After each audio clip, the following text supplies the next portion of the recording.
I haven't flown this thing yet. I've never done this map before, so... Banshee. Oh, shit, sorry. I'm sorry. I didn't mean to hit you. Oh, they're going for the flag. Going for the flag. Oh, I splattered him. Holy shit. Oh, I love it. So I know you love this franchise, especially the first one. I don't just love this game. There are very few games that I've ever played that I would actually describe as life-changing. This is definitely one of them for me. Well, there you go. Game. And I'll explain really quickly the reason why, as summarized as possible. I was always very anxious anytime I would think about the prospect of having to die one day. Yes. And even though I'm a Christian and, you know, I believe in heaven and everything, mm-hmm. It was just scary. Like, what if I'm wrong? Like, what if there's nothing? Yeah. So, spoilers if you haven't played the first Hellblade. Go play it. It's amazing. Just in case, yeah, spoilers. But towards the end of the game, there's a part where you essentially get to talk with her deceased lover, and he has a quote that's something along the lines of, "I learned the hard way not to fear death, Senua." It's like, when death comes, we need to learn to embrace it as a friend, and only then can we overcome, like, our fears, essentially. And I was like, it was so deep, and it was quoted, like, that's not the exact quote. It was so much better than that. It actually made me stop being afraid of dying. And it's made my life a lot less stressful since I've played this game. And that may sound really cheesy to a lot of people, but I mean, if you're afraid of dying, I recommend playing through the first Hellblade and just hearing that quote and everything, because I don't know, it helped me. I'm gonna get it tattooed on me at some point. I'll tell you that. I don't get tattoos very often because I only get them if I really, really like something, but I'm definitely getting a Hellblade tattoo when I can afford to. I know you got the Kohai tattoo, and you got the null element. Yep. I can show them off real fast if anybody wants to see, but I got Kohai and Cambria's key work because they're my absolute favorite band of all time. Mm-hmm. And I got the null element from the Room games because they're my favorite puzzle game series of all time. So every tattoo he puts on him is meaningful. I don't have tattoos. I guess I'm just not cool. It's not like they make you cool, it's just I wanted them.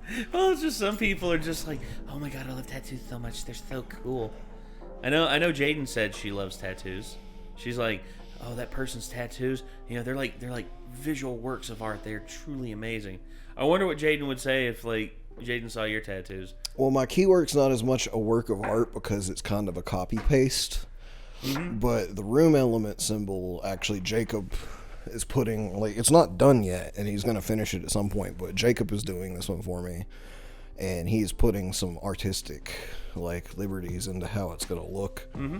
and just the vibe behind it and everything, and I think it's going to be pretty artistic and badass when he finishes it up. Very cool. Whenever that day comes. Yeah, So, gotta get a chance for it at some point. Yeah. Well, we got Hellblade 2, Senua's Saga, the official gameplay trailer, here from the Game Awards. So let's go ahead and get this up on screen, and let's give it a watch. So, yeah, Hellblade 2. Let's get it. Let's get it. And she said, "With our swords, we will forge new stories to strike the gods that haunt us."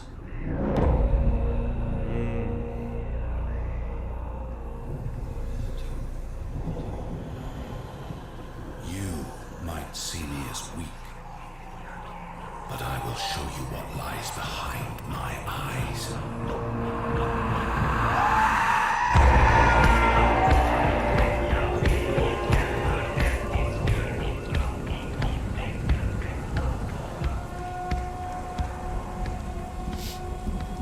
We will embrace our suffering, soothe our scars of grief, and break their siege of our minds. You may see them as gods. We will show you what lies behind their eyes. Listen. It's coming. He's here, my mate. He can smell your fear.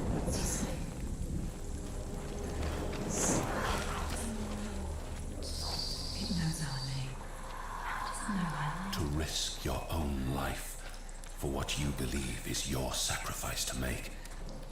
It's still Could lead mind-blowing to others me to death. how insane the first game looks and how insane this looks, Yeah. being made by such a small team of people. Ninja Theory, again, I've stated this before. Ninja Theory is a great development team. It's just they were made the enemy of the gaming world whenever they made DMC. And I feel like that's unfair. Yeah.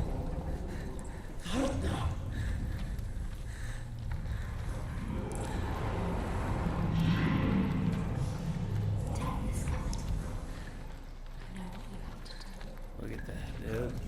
The lighting, the textures, the environment is just... Look at the bones, that's going to be you. That's going to be everyone. No one's ever killed a giant. What makes you think you can stay down?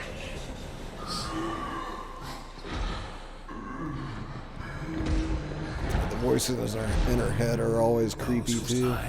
Well, it's her paranoia and schizophrenia, basically. That haunt them. She's... They said it's psychosis is what they describe it as. This siege. Break it with an unshakable truth. Break it with an impossible feat. Get ready, it's about to start.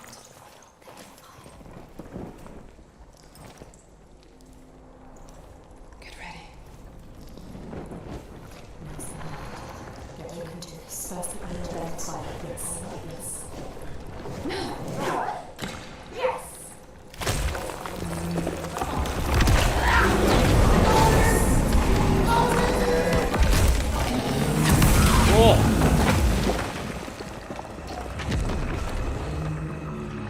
This already looks different from the first game's vibe, but in a good way still.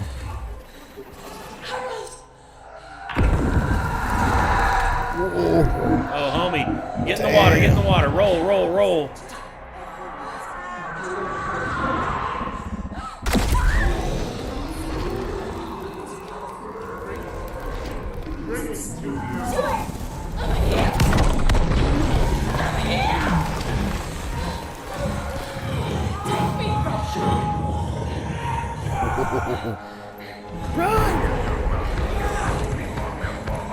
Run, run, run!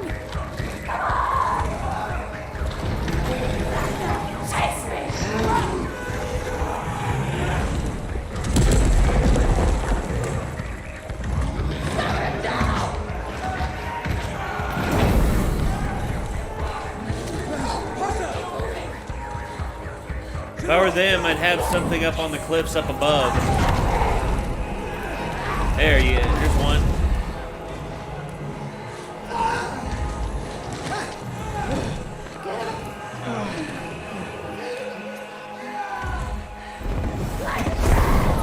Woo! Holy shit.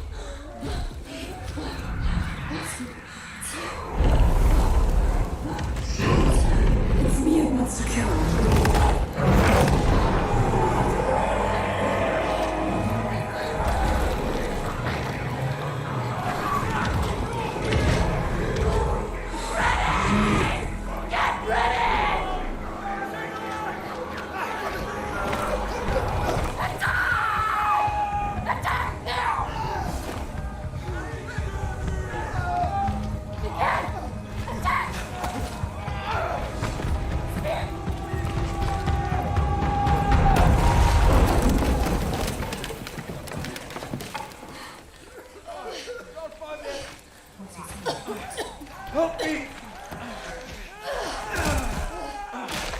Oh!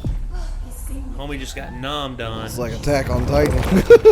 Basically.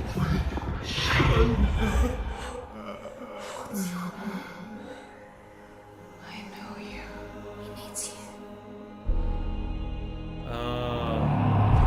Oh, damn. Damn, dude. I'm wondering if the giant is an analogy for her, like a guilt that she has or a burden that she is carrying. I'm wondering if that's what that's going to be an analogy for.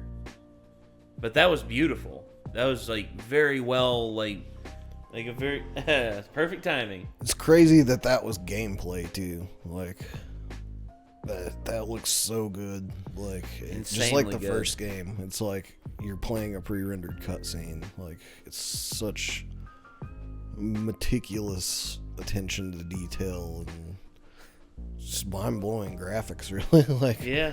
I know that sounds like lame. Like it's just the graphics are so good, but like this is one game that like you can still say that about. Basically. Well, you can say that about, and you can also say it because, you can also be in awe of it because simply, this is a small team, guys. Mm-hmm. This is a very small team. I mean, Ninja Theory. It's not like a AAA studio that's making this. No, and let's take a look. Let's see. Ninja Theory. There they are. Currently 120 employees right now, but that's after they basically got a huge boon from Xbox coming in and giving them a huge amount of money to develop games for them. I mean, you think about it, I forget what their total numbers were. Like Ninja Theory employees. Also, I will say that while DMC got shit on, by me included, for, bastardizing Devil May Cry and Dante as a character, I've still played it, and the gameplay and the graphics and everything, there's really nothing to complain about there. Like, it's a fun game. It's just, it's insulting to Devil May Cry fans. Yeah. But, like, if you just kind of ignore that part of it, then it's actually pretty damn fun. And they don't make bad games from what I've seen. Like, saying DMC is a bad game is facetious. Saying it's a bad Devil May Cry game is accurate. Yes. And it's a bad attempt at rebooting Devil May Cry and doing the franchise justice. That's the thing. Look, 20 aesthetic people, a team of 20 people made the original Hellblade. Yeah. And it just goes to show you, because of that, and because of Xbox coming in and being like, hey, here's a huge amount of money for you all to develop games for us. Hire as many people as you need. And now they've gone from a team of 20 developers to a team of 120. And the first game is considered to be a short game, but due to the pacing of it and everything, I didn't feel like it was anywhere close to unsatisfyingly short game. And I'm really excited if they go bigger with this one. And with 100 extra people, you're assuming they're probably going to go at least a little bigger. So, yeah. Like, I'm hoping Senua Saga, implies that she's now going to basically be a sort of, Norse Odysseus type character. Maybe. And there's going to be a lot of different adventures involving different things. Because the first one was basically, her introduction and her initial quest. But that quest is done with, and therefore there is now a lot of room to do whatever. She kind of overcame and came to terms with what she set out to, and now there is just room for her to be a kind of Odysseus style, I don't know, Ragnar Lothbrok style, I can see character, and have just a ton of different adventures doing different things. It's I'm hoping just them taking down this giant is just one of many crazy things we'll be seeing her get into in this game.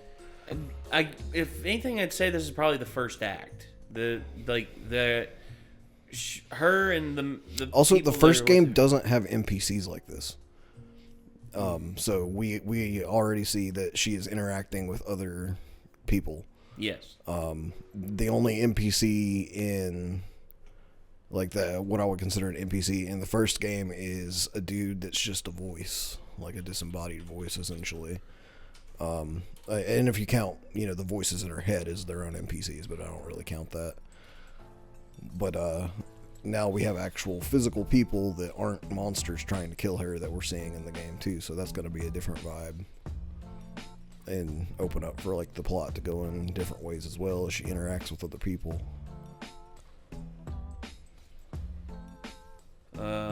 looking at where Hellblade, Senua's Sacrifice could have taken place. Well, in all technicality, it's a fictional place because it starts pretty much outside the gates of Helheim and ventures. Oh, from the Orkney Islands. Okay, so she's from the Orkney Islands, which are like the ultra northern islands of Scotland. Yeah, like that's where she's from, but the game takes place outside the gates of Helheim, wherever that might be, and then ventures into Helheim as it goes. Gosh. Alright, well, anyway. This, I think will be very, very good. I'm hoping it will be. I know you're excited for it because of your feelings for the first game. Yeah. So, what do y'all think? Let us know in the comments down below. And I guess until next time, everyone, signing off, I'm Nate. I'm Nick. We'll see you then, everybody. Peace out.